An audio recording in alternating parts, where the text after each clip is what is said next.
This year, we've lost actors who flitted between movies and television over the course of their careers, while some made their biggest impact on Broadway. What they all have in common is a dedication to their craft and a fan base that will miss them dearly.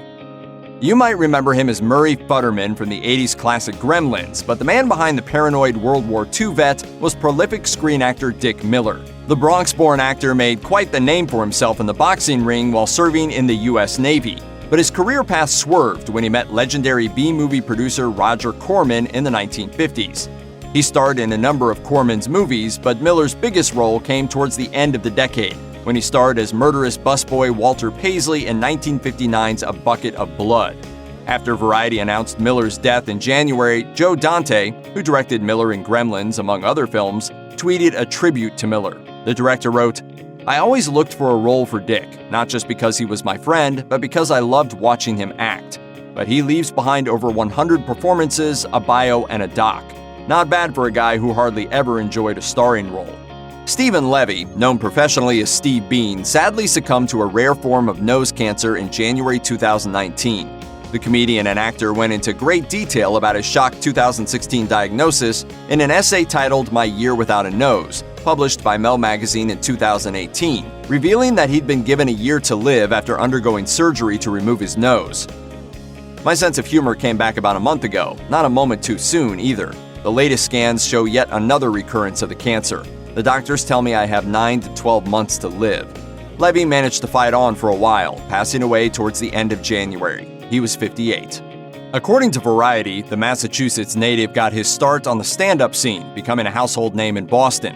He later moved to Los Angeles and started writing for The Tim Conway Show and ABC's Dot Comedy, which gave him a foot in the door.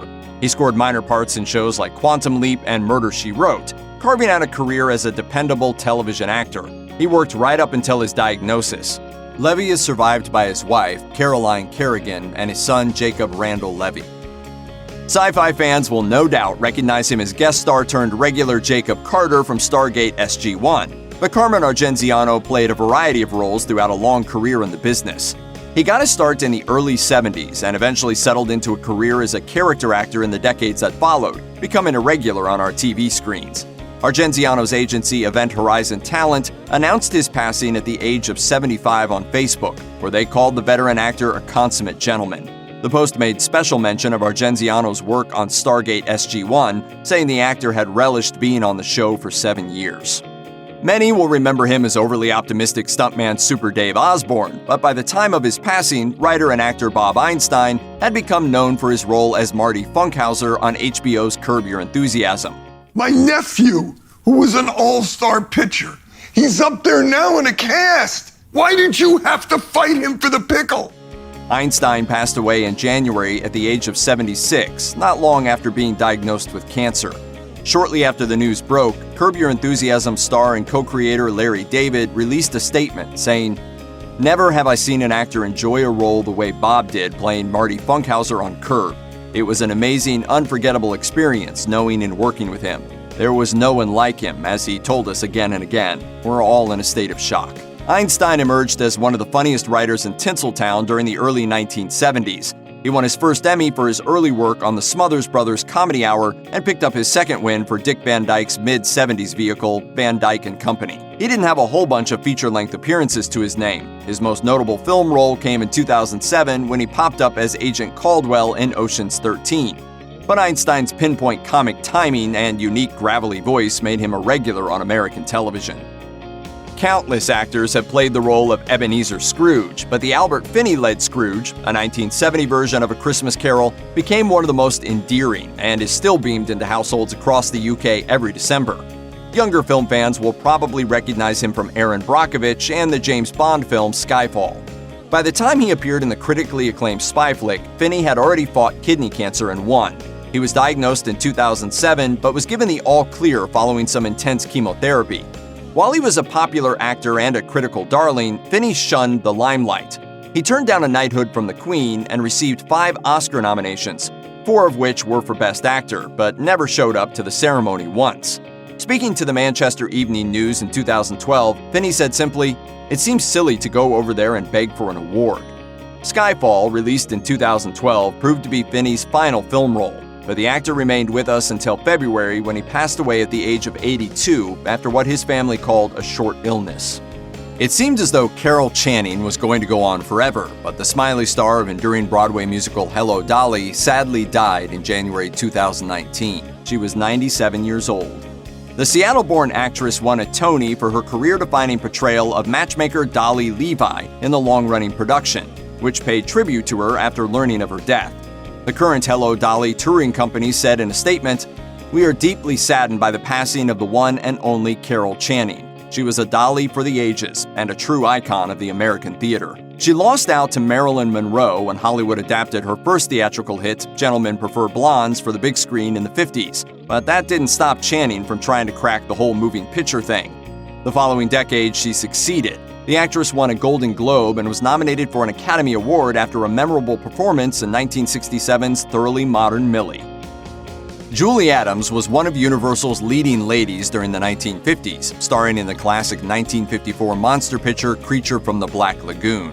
According to THR, the studio once declared her legs, quote, the most perfectly symmetrical in the world, and even insured them to the tune of $125,000, a staggering amount for the day.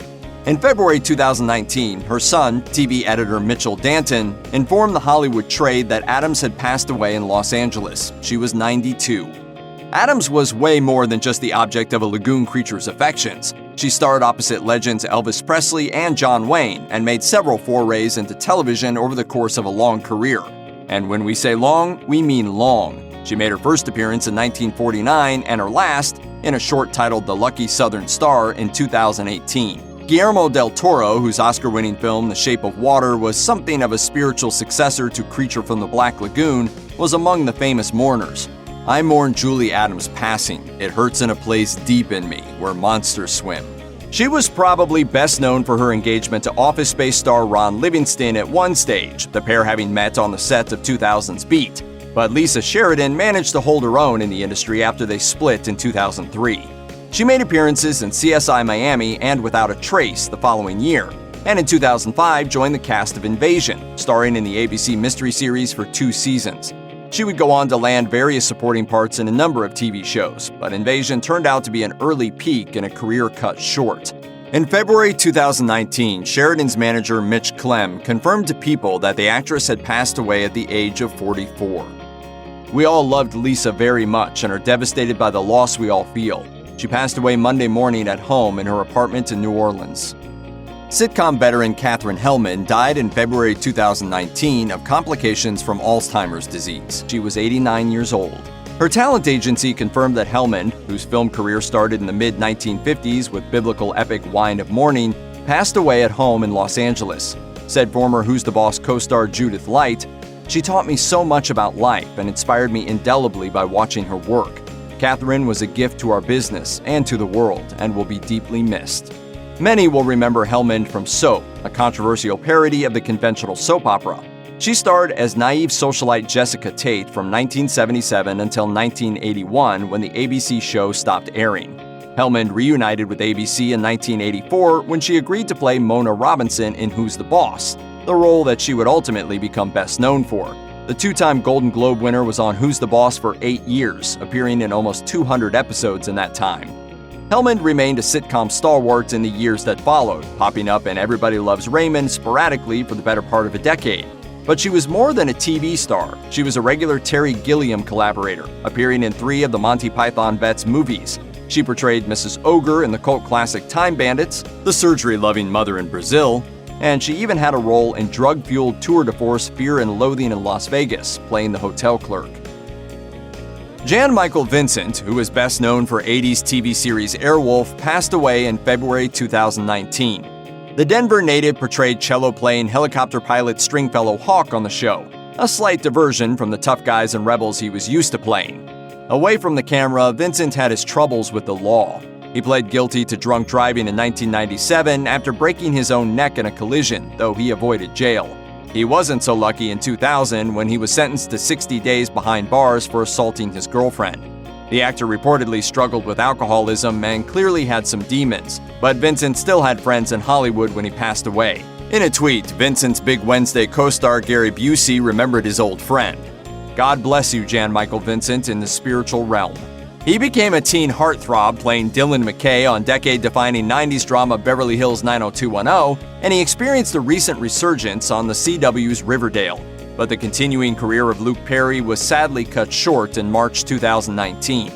The actor was rushed to the hospital after suffering what his rep described as a massive stroke at his California home.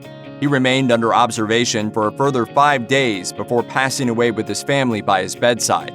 He was 52 years old. Perry's Riverdale colleagues took the news hard, but star Cole Sprouse was determined to remember the good times. He explained to James Corden in March 2019, Luke was one of those guys I think that would much rather have us laughing and telling stories about his life than sort of lamenting it. But yeah, he was a good man. If you're a horror fan, chances are you'll recognize character actor Joseph Pilato, who passed away in March 2019 at the age of 70. Pilato starred in a number of genre films in the early stages of his career, which began in 1978 when zombie movie master George A. Romero gave him a minor role in Dawn of the Dead.